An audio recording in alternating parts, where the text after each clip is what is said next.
Chaque jour, des millions de personnes ouvrent Duolingo, pas forcément pour apprendre une langue, mais pour éviter quelque chose de beaucoup plus puissant, perdre leur série. Une simple suite de chiffres, 127 jours, 248 jours, 365 jours sans interruption, et plus ce chiffre monte, plus ton cerveau refuse de le perdre. Parce que ce système n'a pas été créé par hasard. Il a été pensé, testé et optimisé pour transformer une application éducative en habitude quotidienne. Des millions d'utilisateurs ouvrent l'application tard le soir, juste pour sauver leur streak, même fatigués, même sans réelle envie d'apprendre. Duolingo n'est pas seulement une application de langue, c'est l'un des systèmes psychologiques les plus efficaces jamais construits sur smartphone. Une machine conçue pour capter ton attention et te faire revenir, encore et encore. Au départ, Duolingo vend une idée extrêmement simple. Apprenez une langue gratuitement et en vous amusant. L'application paraît légère, colorée, presque innocente. Quelques exercices rapides, des petites animations, un hibou sympathique qui t'encourage, et honnêtement, le concept fonctionne. Des millions de personnes téléchargent l'application avec une vraie motivation. Apprendre l'anglais, l'espagnol, le japonais. Mais très vite, Duolingo découvre un énorme problème. La majorité des utilisateurs abandonnent. Pas après plusieurs mois, après quelques jours seulement. Au début, tout le monde est motivé.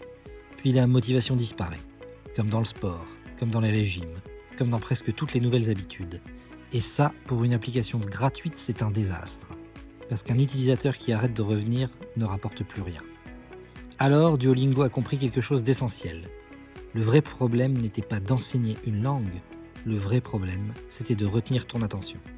À partir de ce moment-là, leur objectif change complètement. L'application ne cherche plus seulement à te faire apprendre. Elle cherche surtout à te faire revenir, tous les jours, encore et encore.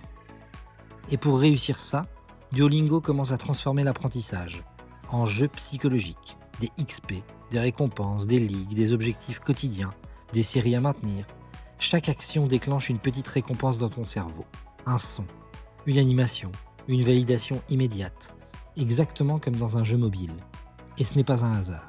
Les designers de Duolingo se sont inspirés des mêmes mécaniques que les réseaux sociaux, les jeux vidéo et même les casinos. Le principe est simple. Plus tu reviens souvent, plus tu développes une habitude automatique. Et à ce moment-là, le vrai produit de Duolingo n'est plus l'apprentissage. Le vrai produit, c'est ton attention quotidienne.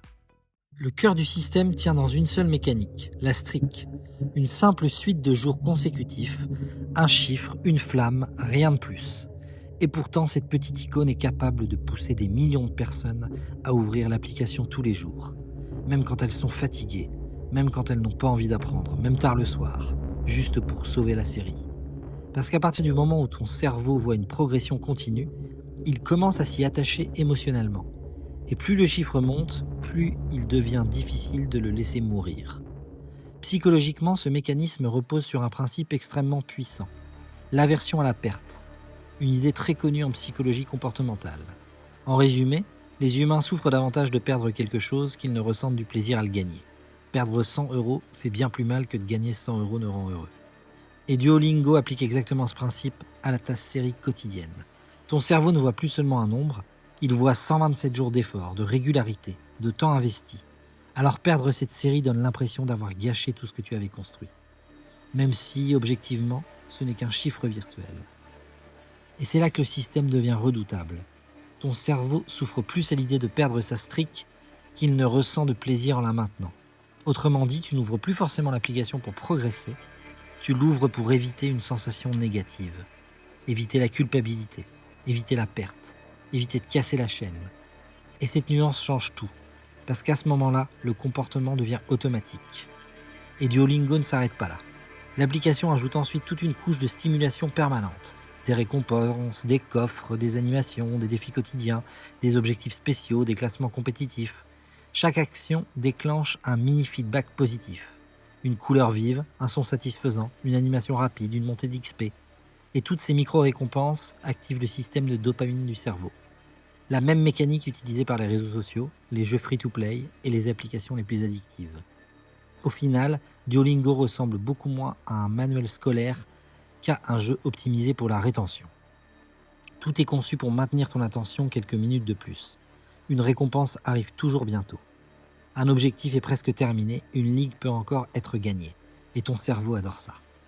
Parce qu'il entre dans une boucle, action, récompense, anticipation, répétition, exactement comme dans un jeu mobile addictif. Sauf qu'ici, le jeu est déguisé en application éducative. Puis vient probablement la partie la plus célèbre du système, les notifications. Le téléphone vibre, l'écran s'allume et Duolingo réapparaît exactement au bon moment. Pas quand tu es occupé, pas quand tu es concentré, mais souvent quand tu t'ennuies, quand tu procrastines, ou juste avant que ta série expire. Et cela n'a rien d'aléatoire. Les applications modernes analysent précisément les moments où les utilisateurs sont les plus susceptibles de revenir. Et Duolingo est extrêmement bon à ça. Mais ce qui a vraiment rendu Duolingo viral, c'est le ton de ses messages. Tu as vraiment abandonné maintenant ? Duo est triste sans toi. Ne perds pas ta série. Ces notifications ressemblent presque à des messages envoyés par une vraie personne. Elles donnent une personnalité à l'application, une présence émotionnelle. Et surtout, elles créent une légère culpabilité. Non pas une culpabilité brutale, pas quelque chose d'assez agressif pour que tu désinstalles l'application. Juste assez pour provoquer une petite tension mentale. Une sensation de « bon, ça prend juste 2 minutes ». Et c'est exactement ce que Duolingo veut. Au fil du temps, les utilisateurs ont commencé à plaisanter sur Duo. Sur Internet, on voit des milliers de mèmes disant que Duo va me retrouver si je rate ma leçon. Bon, c'est pas une chouette, c'est un mafieux. Il m'a menacé, alors j'ai fait ma leçon. Et ce qui est fascinant, c'est que ces blagues servent aussi la marque. Parce qu'elles rendent Duolingo encore plus mémorable. L'application ne devient plus juste un outil éducatif, elle devient un personnage. Un personnage drôle, mais aussi légèrement intimidant. Psychologiquement, cette stratégie est extrêmement efficace. Les humains réagissent naturellement aux émotions, même quand elles viennent d'un personnage fictif. Quand Duo paraît triste, quand il attend ta leçon, ton cerveau interprète ça comme une micro-interaction sociale. Et cette sensation crée une pression émotionnelle très subtile. Pas assez pour te mettre mal à l'aise, mais suffisamment pour te donner envie de supprimer cette tension en ouvrant simplement l'application. Et au final, ça fonctionne. Tu ouvres l'application juste 2 minutes, tu maintiens ta série, tu récupères quelques XP, puis le lendemain, la boucle recommence. Notification, culpabilité, action, récompense. Encore et toujours. Parce que Duolingo n'essaie pas seulement de t'apprendre une langue, l'application essaie surtout de devenir une habitude quotidienne impossible à ignorer. Et c'est là que l'on comprend le véritable génie de Duolingo. Parce qu'au-delà des mascottes, des flammes, des récompenses et des notifications, les résultats sont énormes. Des dizaines de millions de personnes ouvrent l'application chaque mois. Et ce chiffre continue de grimper année après année. Pourquoi ? Parce que Duolingo n'a pas seulement construit une application éducative, ils ont construit une habitude, une routine quotidienne intégrée dans la vie des utilisateurs, comme Instagram, TikTok et les jeux les plus addictifs. Et quand une entreprise réussit à devenir une habitude, elle devient extrêmement puissante. Le plus impressionnant, c'est que Duolingo gagne énormément d'argent, et avec une application présentée comme gratuite. À première vue, on pourrait croire que leur objectif principal est simplement d'enseigner des langues au plus grand nombre. Mais économiquement, leur véritable moteur est ailleurs. Parce qu'en réalité, plus tu passes de temps sur l'application, plus tu reviens chaque jour, plus tu développes une dépendance à ta routine, plus tu as de chances de générer de l'argent pour eux. Et cette mécanique est incroyablement rentable. D'abord avec les publicités. Chaque utilisateur gratuit voit régulièrement des annonces entre les leçons. Ensuite viennent les abonnements. Super Duolingo, pas de pub, des vies illimitées, des bonus, une progression fluide. Et enfin, les achats intégrés. Des j'aime, des boosts, des protections de série. Tout est conçu pour monétiser l'engagement. Autrement dit, l'application devient encore plus rentable quand les utilisateurs sont émotionnellement attachés à leur progression. Et c'est ici que tout devient fascinant. Parce que le modèle économique de Duolingo dépend directement de ton attachement émotionnel à l'application. Pas seulement de ton envie d'apprendre, mais de ton besoin de maintenir ta série, de rester dans la ligue, garder tes récompenses et de ne pas casser ton progrès. Plus tu investis émotionnellement, plus tu reviens. Et plus tu reviens, plus la machine gagne de l'argent. Duolingo ne vend donc pas uniquement de l'éducation, ils vendent de la rétention. Et au fond, c'est exactement comme la plupart des grandes plateformes modernes. Le vrai combat ne se joue plus seulement sur les produits, il se joue sur l'attention humaine. ton temps, tes habitudes, tes réflexions et tes réflexes quotidiens. Et Duolingo a compris quelque chose de fondamental. Si une application réussit à devenir une habitude émotionnelle, alors les utilisateurs reviendront automatiquement, encore et encore. Ce qui signifie que le vrai produit de Duolingo, ce n'est peut-être pas l'apprentissage des langues, le vrai produit, c'est ton attention. Et au fond, le plus fascinant dans toute cette histoire, c'est que Duolingo n'a probablement pas créé quelque chose de mauvais, parce qu'après tout, l'application fonctionne. Des millions de personnes apprennent réellement des langues grâce à elle. Des gens voyagent, des gens trouvent du travail, communiquent avec d'autres cultures. Et pour beaucoup, Duolingo a réussi à rendre l'apprentissage plus accessible que l'école traditionnelle. Le problème n'est donc pas forcément l'application elle-même.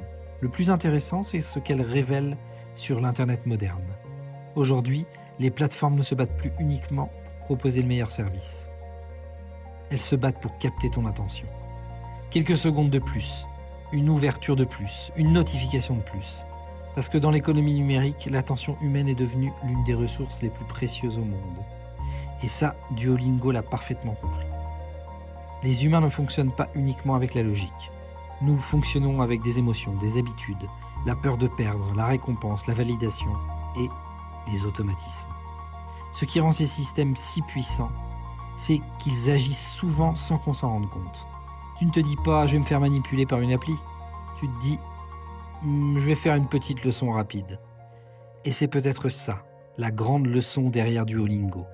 Aujourd'hui, les entreprises qui dominent Internet ne sont pas forcément celles qui ont le meilleur produit, ni les meilleures intentions. Ce sont souvent celles qui vous comprennent le mieux, et qui comprennent le mieux comment fonctionne votre cerveau.